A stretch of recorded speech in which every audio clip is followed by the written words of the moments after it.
Stadium for today's press conference. A couple of reminders for those of you in the room. Please raise your hand. We'll get you a microphone so you can ask your one question with follow-up. With that, take Corbett head football coach Marcus Freeman, your opening statement. Yeah, today's a very exciting day. We're extremely excited about this 23 class. Again, a couple of highlights that we wrote down. Just again, having the chance to have the 4th Buckus Award winner and Drake Bowen. He's a huge part of this class, been committed for a long time. First time we've had a top 300 player at every position. It's a close group that's been committed really for the majority of the guys before the season even started. And so the chance for these guys to stay together and to build that close bond has been vital for this class to stay together. The core GPA of this group being a 3.46 speaks to the importance of academics within this group. And we had 4 players out of Texas, which is the most in 20 years. So that's important to us to be able to we're a global, the Notre Dame's a global brand, and we recruited across the nation and even into Canada. It's extremely exciting. We addressed some positional needs, O-line, D-line, and wide receiver. I think we took 5 O-linemen, 4 D-linemen, and 4 wide receivers. And that was important to us, what we needed to address. 12 of those guys will be mid-years. And then, as I said earlier, 24 signees from 13 states and Canada. Again, it just speaks to our global brand. A couple of thank yous to admissions office, Mickey Kidder, Christy Pratt. They've been unbelievable. Meeting with everyone.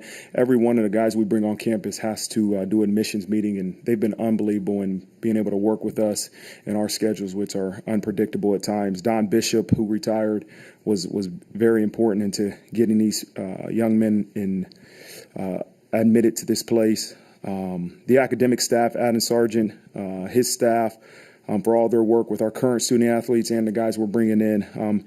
Then our recruiting staff, Chad Bowden, Dave Paloquin, Mackenzie Zano, Zaire Turner, Jeremy Larkin, Caleb Davis, Carter Allman, and Madison Hahn of Anthony Travel. And listen, we can go on and on. Fighting Irish Media helped us tremendously. And then lastly, the coaches. Coaches have been awesome. The ability for those guys to develop the relationships with these young people, especially on their side of the ball, but in particular in the rooms that they coach, the coaches, their families. This has been a collective, a group effort, right? And as I told the staff, today is a day to celebrate because, again, you have to continue to make sure you get the right guys to this place. And that's what we did. We got a great recruiting class, a great group of young men at multiple different positions that will continue to be the framework of what Notre Dame football is all about. And so we're excited about today, adding this group of 24 signees, and we look forward to preparing for this bowl game and getting those guys here before we know it. So with that, I'll open up for questions.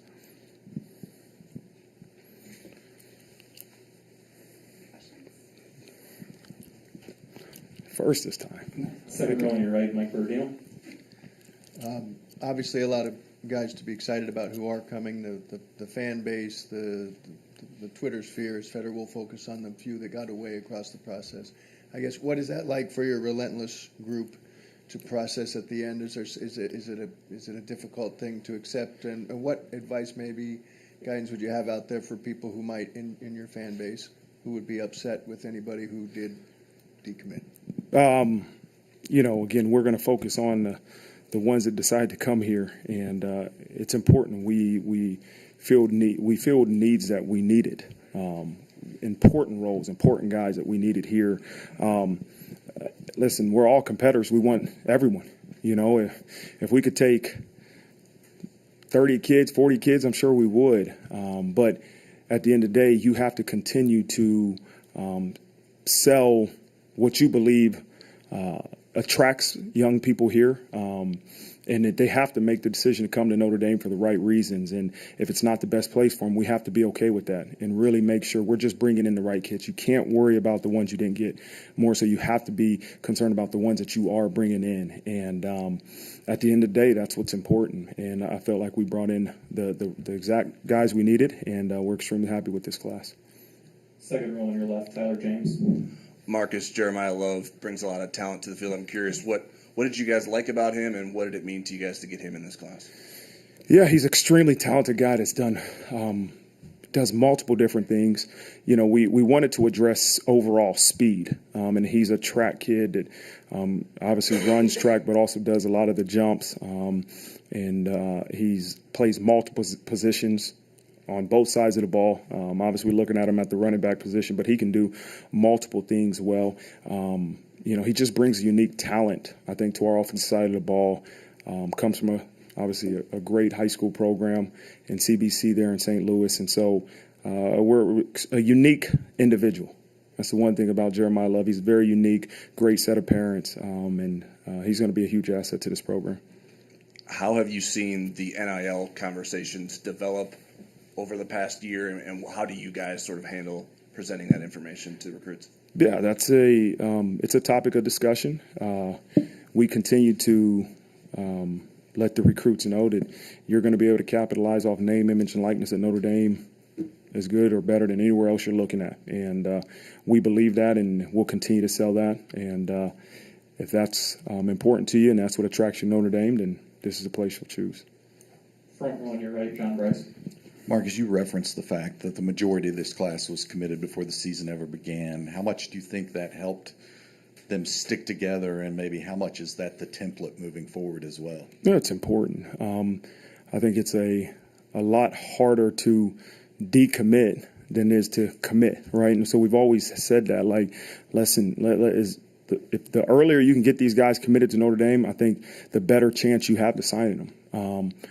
But you got to continue to make sure they understand the value of this place. And, you know, with time comes other obstacles, right? Other thoughts into these recruits' minds and thought process. But, you know, for them to continue to formulate a bond within each other, with each other within this class is so important, because that's ultimately, I think, one of the most important factors into this decision is the bond they have with the other guys in their class, because that's never going to change. You know, and I tell those guys that that's important. That's who you'll lean on when things get tough. And, you know, those will be the guys that you'll be friends with and brothers with for the rest of your life. So it's extremely important. And when you are able to get the early commitments and maybe get them back to campus more frequently, how much does that also potentially allow you all to educate them more on NIL opportunities here, or potentially have them learn about NIL opportunities here from current members of the football team? Yeah, we talk about it, but if that's the only reason they want to come to Notre Dame, this ain't going to be the right fit for them, you know. And I think that the more we can get them back to show them what makes Notre Dame important, what makes this place special, the value of this university, the value of this education, the value of playing football here at this place is really what attracts you and what keeps you here, you know. And that's what we all have to understand. If you're coming here because of NIL, it's probably not going to be the best place for you, you know, and it's not going to be the place you choose. If you come here and you understand the value of this university, this network, this football team, then you got a great chance to stick it out when things get really, really tough, because that's college. That's 18 to 22. It gets tough. There's bumps in the road, and when you choose this place for what it brings you way past the time you're here, then during those tough times, you'll lean on those teammates that I just talked about, those guys that came in with you, but also you'll lean on the understanding that, hey, the value of Notre Dame is going to take care of you for a long time. Third row on your left, Tim Priester. Coach, you played this season shorthanded, certainly in numbers at wide receiver. What was your goal in terms of recruiting wide receivers? And it looks like you got some size with it too. Was that a priority? Yeah, that was a priority. Size and speed, you know, but I think production was probably the biggest thing we're looking for, making sure they're the right fit. You know, and I think we addressed those needs, obviously, with Rico and you know, being out there in California, an extremely talented football player, and Jaden Greathouse, who comes from an unbelievable program in Texas, and you know, was 3-time state champion, and you know, had a chance to win it this year, and Braylon James, who's out there in Austin, and again, this talented, athletic, speed individual named Caleb Smith, who kind of, you know, we really started recruiting heavily after the start of the season. But the more time you spend with Caleb and his family, the more time you get to know him. He's a I think he's a unique talent, and had gone through some injuries and then, committed early in the process and kind of just shut it down. But then when he decided to open it up, I think we got a special one in Caleb Smith too. Most of this class was committed before the full magnitude of NIL and acquisition fees really kicked in. I guess the question is, how do you keep pace, or is keeping pace really overblown considering you just signed a top 10 class? Yeah, acquisition fees, we don't. You don't know that term? No, we don't speak to that.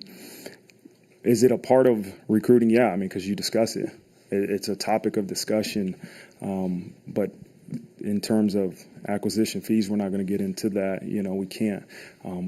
Because, again, if that's going to be the reason, Tim, that you decide to come here, man, it's hard to keep you here, and that's what I think we all, as coaches and competitors that want, who we view sometimes as the best, right? We want the best, we want the highest rate, all these different things. We have to understand it's still about getting the right guys here, and you look at last year's class, that was another top 10 class. I think I looked at it the other day, maybe four or five guys played this year, didn't redshirt. Out of a class that we signed 22 to 25 guys, and so I say that's important because if you're coming here for an acquisition fee, as you said, or you're coming here for NIL and you don't get that instant gratification of playing right away, it's going to be tough, right? Tough to stay here. And that's what we got to understand is when you bring these guys in, it's going to take a little bit of time to really be able to run out there in Notre Dame Stadium and have a huge impact on our program. It takes time. Very few guys can come in here and play and start right away. Ben Morrison, listen, I don't know how highly rated he was, and he was the only guy in that freshman class that started this year, and we've had a couple guys that played, but the majority of guys redshirted, highly recruited guys, highly rated guys. But they've decided to stay and say, okay, hey, I got to develop. I got to continue to commit to a program and this team and my development. Those are the guys we need because as you look back 2 years ago, a lot of those guys, the Blake Fishers, Joe Alts, and some of those guys, those are the ones that are playing a lot of ball for you now. And so it takes time to really make that adjustment from high school to playing major college football. And so we need guys that understand the value of this place and what it will provide in the long run because you're not just going to get that instant gratification that some guys are looking for. Front row on your right, Pete Sampson.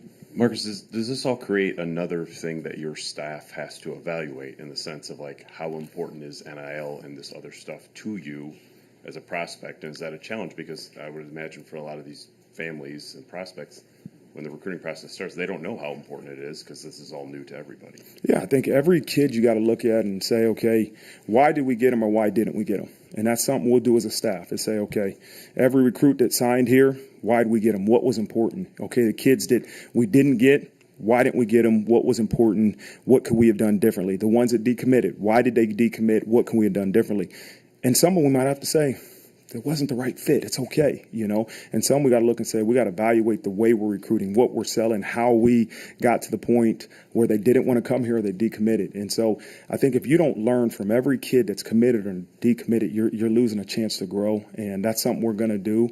Will NIL be a topic? Absolutely. We have to make sure that no matter what the important things in recruiting, we got to make sure that we're competitive, and NIL is important to some of these recruits, and we got to make sure we're competitive, and I think we are. But we got to continue to look back and evaluate who we got, why we got them, and why we didn't get certain guys. From a more micro standpoint, the defensive linemen that you signed, I think they were all listed at the same height. Some have bigger wingspans than others, as I think Bubakar's video pointed out, but what are your targets there in terms of size, height, reach? So you have guys that maybe look a little bit more similar, so they're a little bit more interchangeable. Yeah, I think you look at the ends and you look at the Bubakars, you look at the Brennan Vernon. We need length. That's something we're looking for is length. You would like length at every position on your team, and maybe you don't. Our ends, our outside guys are a little bit longer than what we got in our tackles in Devin and Armel.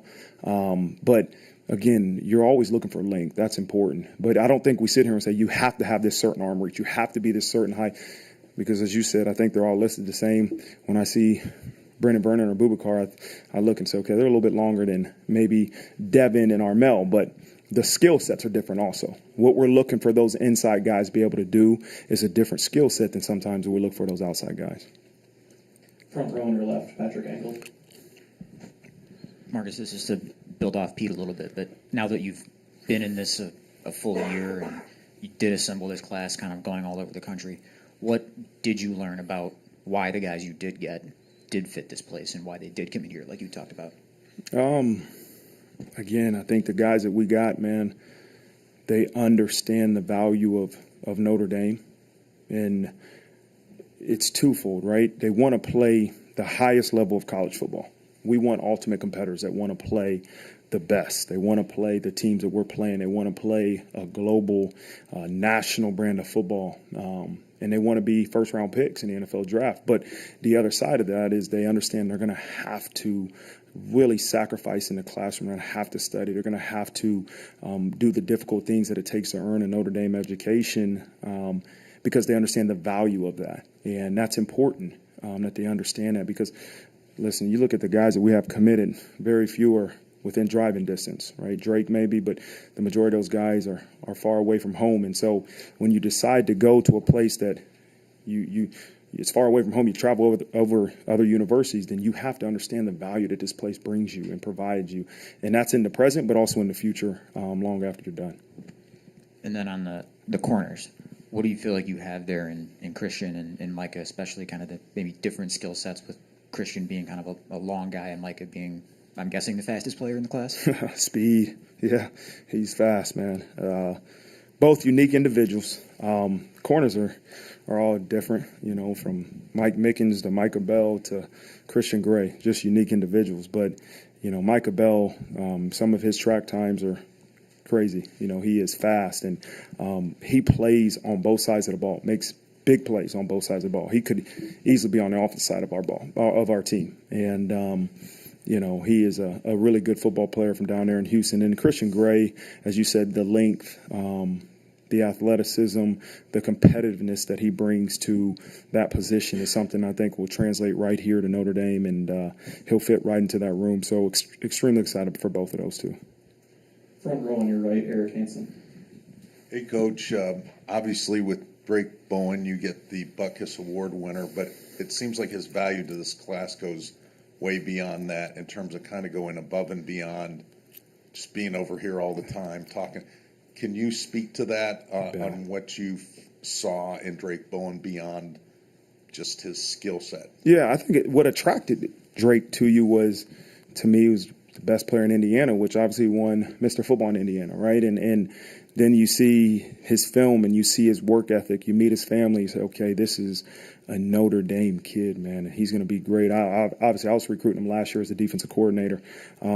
But then, he's come to every single home game. I mean, he loves this place, and he's probably our best recruiter. I mean, he talks to every single one of those recruits, and they all respect him, right? Because he's an outgoing personality, but he's a great football player, highly rated and those different things. And so he did a great job of continuing to keep this class interconnected. And I know he tells me he's a great Madden player. They all play Madden against each other in video games. And, that's what these young guys do. They're on Xbox and PlayStations and Snapchats and all that stuff. That's what they do. And, Drake was vital in keeping this group together.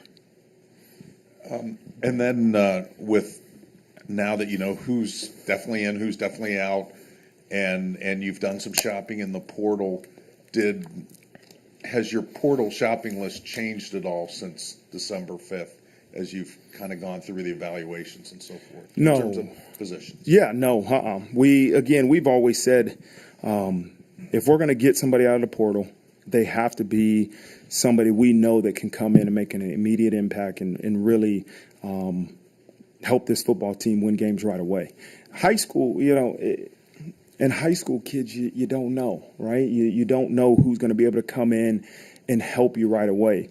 You can look at the rankings and all those different things, but again, who would have known Ben Morrison would have came in and started for us? We knew he was a good player, but he wouldn't have been the first person I told you last year at signing day was going to start for us. But he did. And so if we're going to go into the portal for certain positions, we have to make sure that we know, one, they'll fit here, but two, they can have an immediate impact. And so that hasn't changed based off who we've signed, because you don't sign high school kids to say, okay, this kid has to have an immediate impact.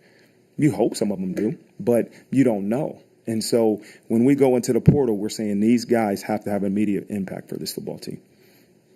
Final questions for Coach Freeman today will come from Tom Lloyd, third row on your right. Coach Armel Mukum was kind of a unique flip, and when he first committed, he was really low in the rankings and surprised a lot of people. But what did you kind of like about him? I know you had him committed before he even stepped on campus, but what did you like about him? Very intelligent kid. Yeah, he's a good football player. You watch his film, he makes a lot of plays. I wasn't really familiar with some of the schools he was playing, and so you get to know him as an individual, and you say, okay, man, he's an intelligent young man, loves the game of football, has those intangibles that we're looking for, and you know what, I'm dang glad we got him, because I think he'll do some great things for us. Brandon Hillman was kind of a similar a guy that was kind of under the radar, and then now obviously everybody's really high on him, but where do you see him fitting in either side of the ball, but what do you like about him?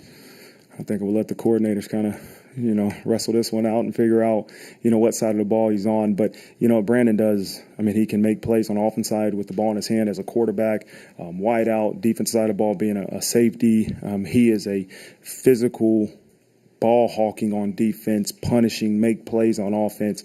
That's one of those guys you kind of watched the film and said, okay, he's a football player. Get him into your program and figure it out. He's tall, he's long, he's got great athleticism, and he's physical and tough, and he's intelligent, and said that guy will make us better. Where? To be determined, but that guy will make this program better. Thank you, Coach Freeman. All right, thanks, guys. Next to the podium will be John and Bobbie Arlotta, family offensive coordinator Tommy Rees, and we'll open it up for questions right away.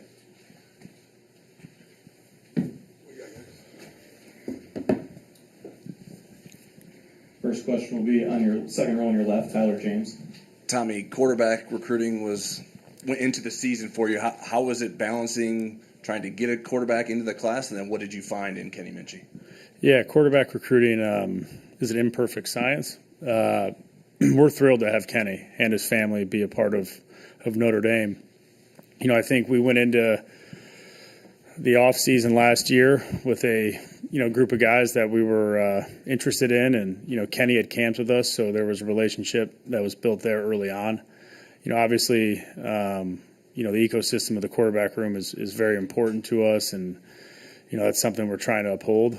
I think we didn't want to just add a guy to add a guy. We weren't looking for somebody to come in and fill a number and just be that role. We want to always bring somebody in that we believe has the intangibles and the physical traits to compete here and be the guy, and that's what we found in Kenny. And I think the more time we've spent with him and his family, the more we know and believe that he's the right guy to lead this class. He's a guy that we look to in the future as someone that can lead our program, and he's a football junkie, which we love, and that's something you learn as you spend time with him. And an extremely talented kid, and I think it goes to show that there is so much growth that can be had.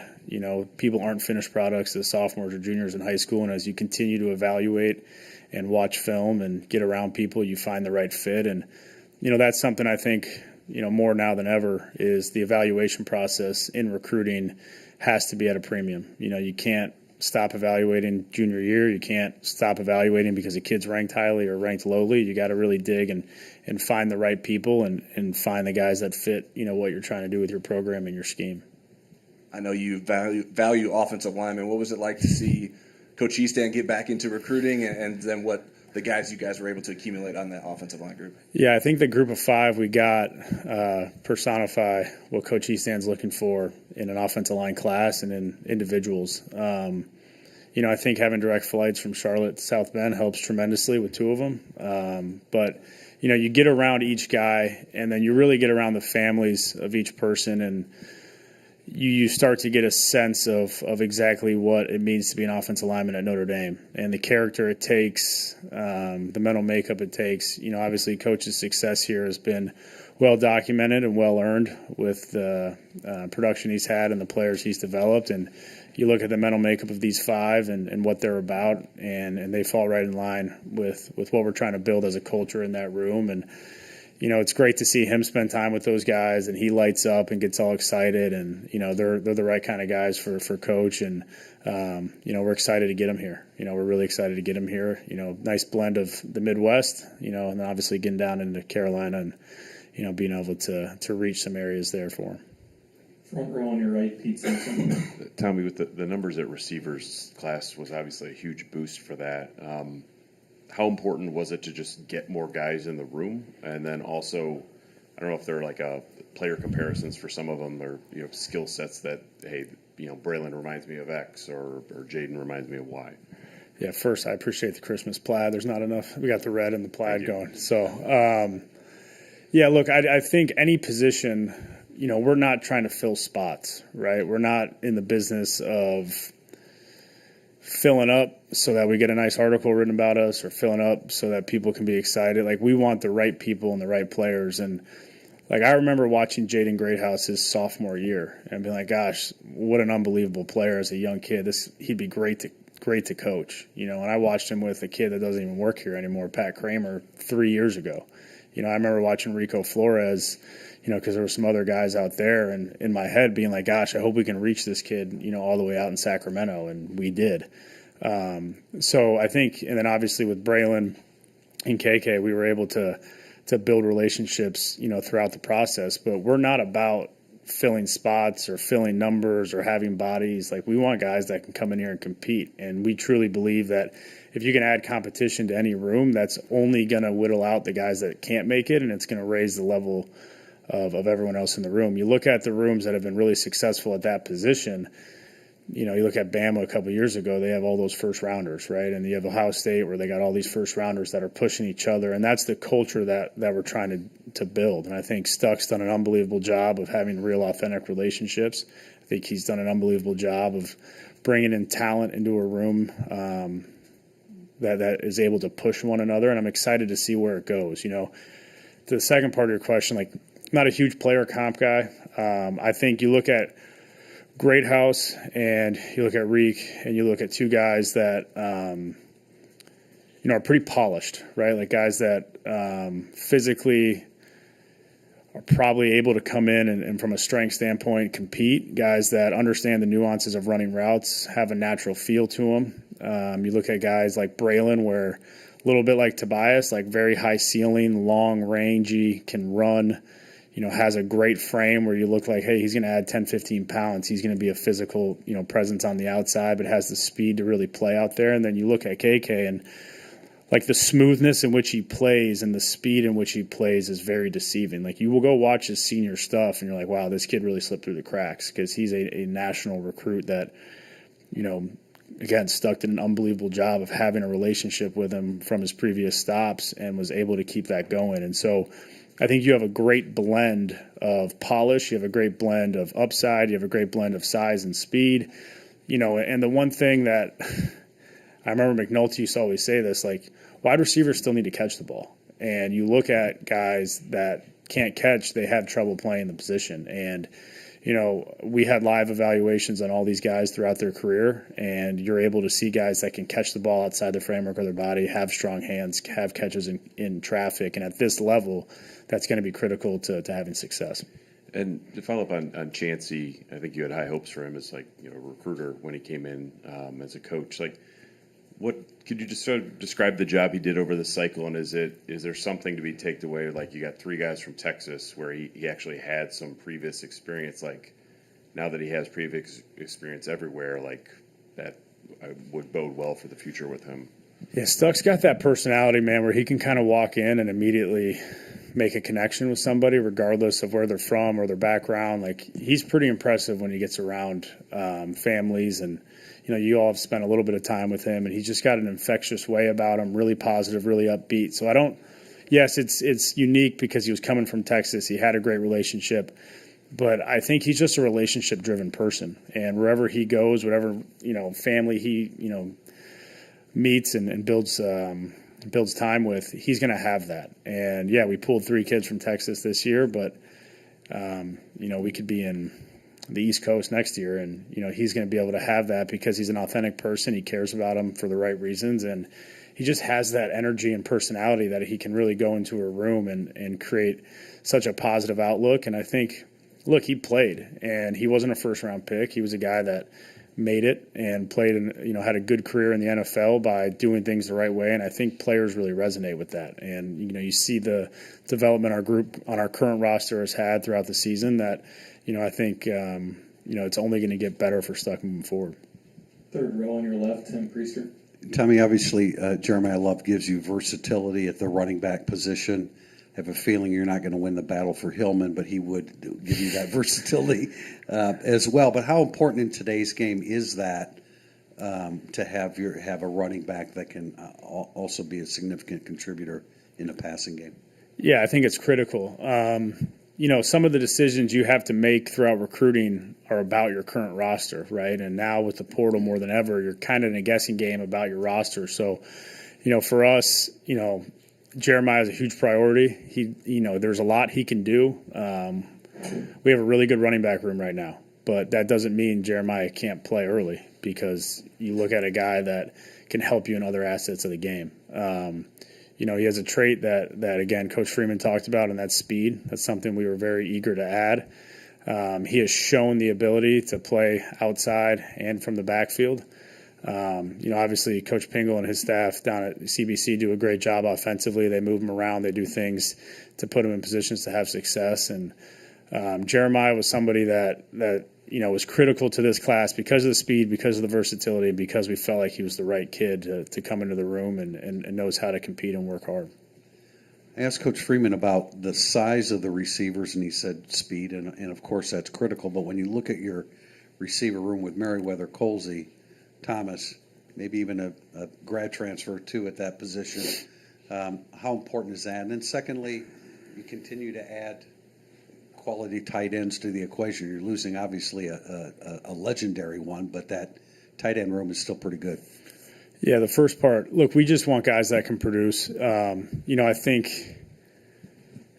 we're all probably all right above 6 feet. Right now we're tall. We are tall at wide. You jog those guys you set out there, you're 6'1" plus all the way up to almost 6'5" with Dion. You look at the guys we're bringing in, none of them go smaller than 6 foot, and I think Braylon's probably 6'3" and some change. So you're adding a really good combination of length and speed. I think you look at, like I said about Rico and Jaden, they're not built exactly like high school kids, right? They're guys that can come in and physically I think they have the ability to be able to manage playing inside a little bit because of their strength. We watched, you watched Greathouse do anything. The competitive nature in him really shows. Great basketball player. We play games, went on visits and all that. And, he's out there competing, sweating, all that. And so, you're looking at guys that, yes, he's probably 6'1.5", but, physically he's able to come in and really look like a college athlete here, shortly in his career. Yeah, and Coop, man, probably the one that doesn't get talked enough the most. We talk, again, the evaluation process doesn't stop for us when they commit or, any of those things. So, senior year, we're talking to some people out there that we trust, and, Cooper Flanagan's the best player in the Bay Area. That was the consensus with all the people that we know and trust out there. And, the thing about Coop is he's asked to play like a real tight end, right? He's not a wide out body split out the whole time. They do, obviously, at De La Salle, they're still, his hand's in the dirt. He's blocking a defensive end. He is working a combination with a tackle. He splits out. He goes out for a real route tree. This isn't a hybrid receiver that doesn't want to put their hand in the ground. Exactly what he does translates to how he's going to be asked to be utilized here at Notre Dame. So, again, you look at a guy that you say, yeah, he's a freshman tight end, but we've had freshman tight end play for us. And he knows how to do the things that are hard for young players, which is play in the box as a tight end, and that's something he's been asked to do and translates really well to our scheme. Final questions for Coach Rees will come from Mike Borodino, second row on your right. With Minchie, the shoulder injury that you hear about, what's the full nature of that? Is that anything that might require a cleanup or surgery? Yeah, I don't talk about medical doings, but I know he was throwing he got yesterday. back? Yeah. Okay. How important was that piece to be resolved in your mind, because it was the shoulder? And what did he show battling to get back to the field for a playoff game? Yeah, I mean, he showed a lot of, want to be out there for his teammates, and I know he played as much as he can. I know he's got the All-Star game coming up, which he's, playing in and throwing and doing all those things. Look, I think you don't want guys to be hurt and injured, but, the medical progress that's been made here over the last 10 years or so, like a lot of these injuries that were big deals no longer are, and guys can come back from things and be able to rebound and really be great players. And so, injuries for us, we don't let that really cause too much pause for us in the recruitment process. It was something that was, again, pretty minor, and we don't expect any hold up here moving forward. And then him as a leader, as a young budding leader, what's maybe an example, an anecdote, or something someone said to you along your network that made you realize he's got that piece? Yeah, again, I think recruiting quarterbacks is really just evaluating quarterbacks is an imperfect science, right? I mean, I think if somebody figured it out, they'd be making a lot of money out there. Or else, you have first-round picks that don't make it. You have 6-round picks that do. You have 3 stars that become first-round picks. You have 5 stars that never play, right? So you're always looking for, well, what is the intangible thing that makes a quarterback really go? Because you can line up 40 guys in shorts and throw the football, and you'll probably say all 40 of them are good enough. But what separates those guys from the others? And again, you look at the mental makeup of Kenny. You look at the parents he's surrounded by, the family he's surrounded by, the school and the culture he's surrounded by. You look at a guy that loves the game of football. I think that is so critical to that position. I mean, he is constantly talking about football, constantly monitoring it, asking questions, doing those things, working at it. I think there's a real work ethic and drive that's important in that position. I think when you can care that much and have your work ethic be something that shines through at the quarterback position, that is going to earn the respect of your teammates right away, and that's going to drive your leadership, position. I think that work habit and the way he is about the game of football is what's going to resonate with his teammates. Thank you, Coach Rees. Thanks, guys. Next to the podium will be Bob Hinton, defensive coordinator, Al Golden. We'll open it up for questions right away. First row on your left, Patrick Engel. Al, when you look at the collection of defensive linemen there, what do you feel like you have in maybe the difference of skill sets, even though they're all kind of a similar build? And then Brennan in particular, I mean, what as far as physical readiness, what do you think he brings there, and where might he be able to kind of fit? Yeah, I think they'll all have a chance to compete early, and that's going to be important, obviously, for the depth. Boubacar, length, rangy, probably in that 240 range right now, and at some point here, we'll get him up to 55, 60, I'm sure. Brennan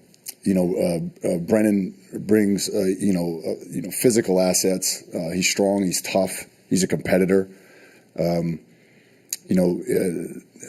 is another guy that brings size inside. Mookum, strength.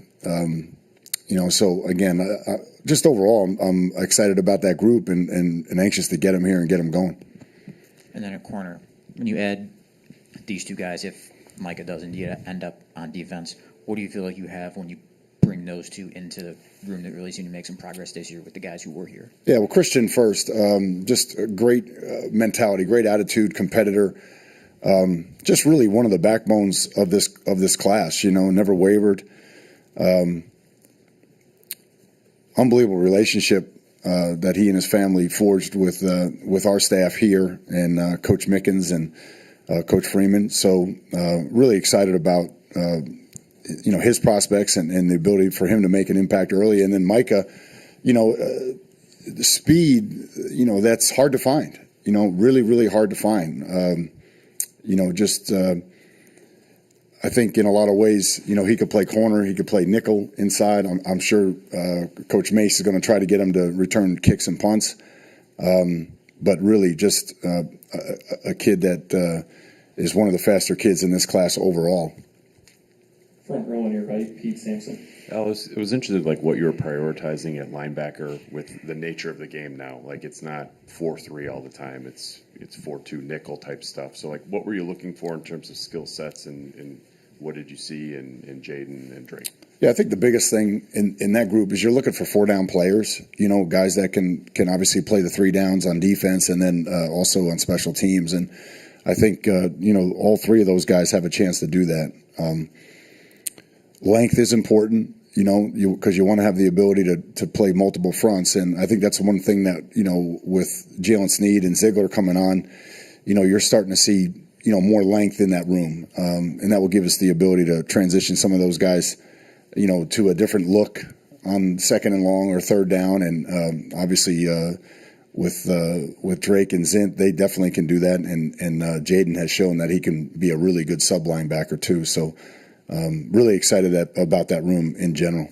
And Hillman, could you go a little bit deeper on him, like what you liked about him, where he could fit on your side? Sure. Obviously he could play safety. He's big enough to be a rover, if you will. But what's not to like about him?